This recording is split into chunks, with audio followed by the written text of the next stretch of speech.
Istun tällä hetkellä Metallica-basisti Robert Trujillon kanssa bäkkärillä ennen Helsingin ensimmäistä keikkaa sunnuntaina. Nice to meet you, Robert. Good to meet you. I have to ask this because you're one of the most famous bass player in the world. I have a friend who also plays a bass, and he says that if you boil the strings of the bass, it makes it sound better. Is it true? Well, I used to do that. Boiling the strings, I guess it takes the oil and the grease that builds up in the dirt, whatever, grime. It does work, but you only do that when you don't have new bass strings to go to.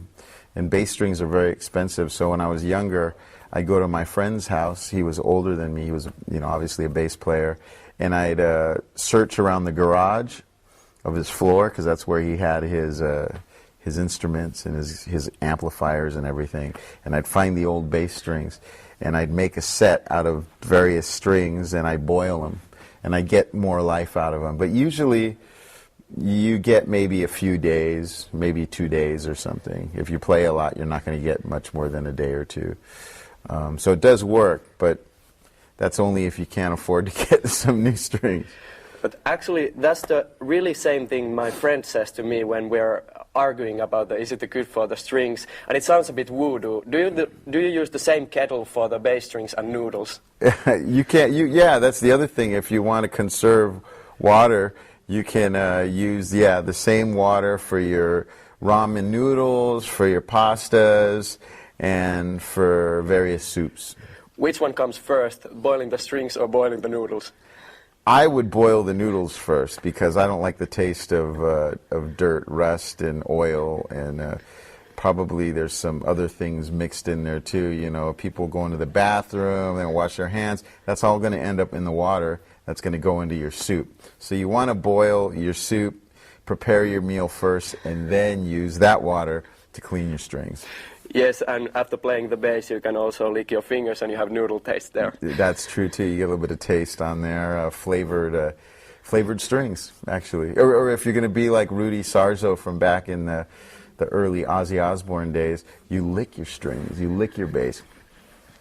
That's what he used to do. You're going to have 2 gigs in a row here in Helsinki. What do you expect from the Finnish audience?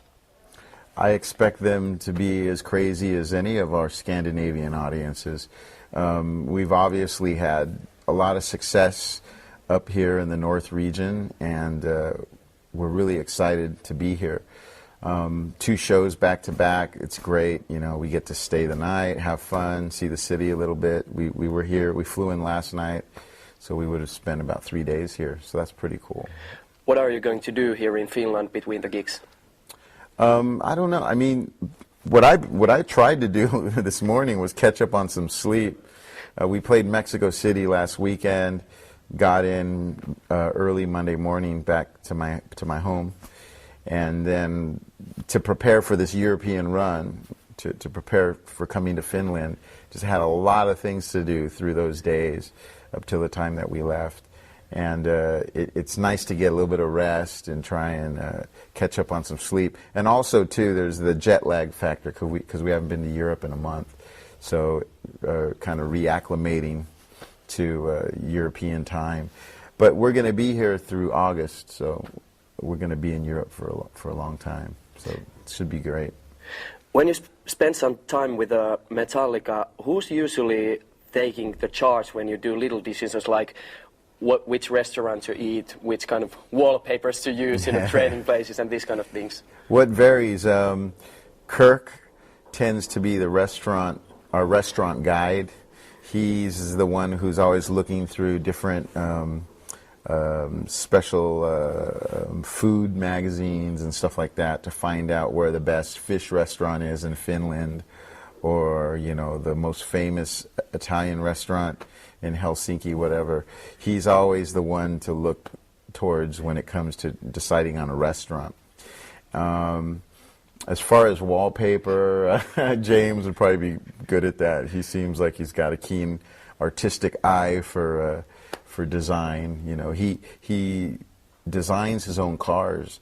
Literally, he's got a shop, and he takes different parts from different cars, usually cars from the 30s or 40s, and kind of Frankensteins them together and builds these amazing vehicles. So he's very, very artistic. You've been in Metallica now 6-7 years. Do you have a feeling that you're equally able to, for example, to do the decision from the restaurant or anything like that? Do you feel that you're in the same level with other guys? Actually, when it comes to restaurants, I'm doing pretty good now. I've gotten the guys to eat at a couple of favorite restaurants of mine. Last time we actually ate at a restaurant I chose was in Paris, and we had a great meal. We had a great time, and they patted me on the back and said, "Good job." I can choose again. Glad to hear that. Do you still have a tradition that you're gonna play and jam just before the gigs? Because you had that when you were doing your previous album. Yeah, we do that all the time. We play for about 20 minutes. Usually we end up kind of rehearsing, at least lately, we've been going over a lot of the songs, because some of the songs we've been playing are songs that we don't play very often. We've been mixing it up a little bit more and trying different material, a lot of older material. So it's been a lot of fun, actually. That's, you know, maybe tonight we'll do the same thing.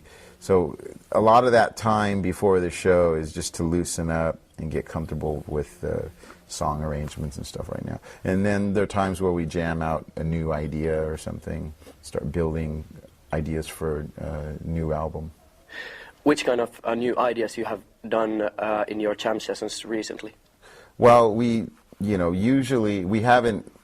The last time we probably jammed on a new idea was about over a month ago, when we all came together. But James always has ideas. I mean, I heard him today earlier playing, and I heard about 4 ideas in 20 minutes.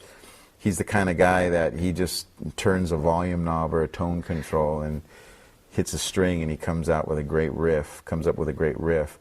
So there's no shortage of new ideas, but we always have to have recording equipment going, because you never know when someone's going to come up with, the next great song, and we always keep it running, so there's no bad ideas, hopefully. I'd like to ask you, Robert, could you sing a bit any of your new ideas you have been doing recently? My new ideas? Let's see.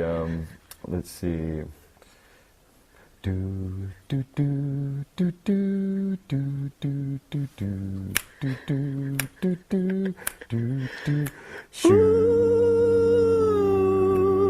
dooby dooby doo. Okay, there you go. That's all you get. Yeah. Okay, but you can take me to your singer if you like. Absolutely, you're great. You hit the high notes, I'll hit the low notes, and we'll come up with the next great Metallica song. Okay, great. Do you have any other backstage rituals at the moment? Well, everybody has their own kind of ritual, and it's always pretty much the same thing.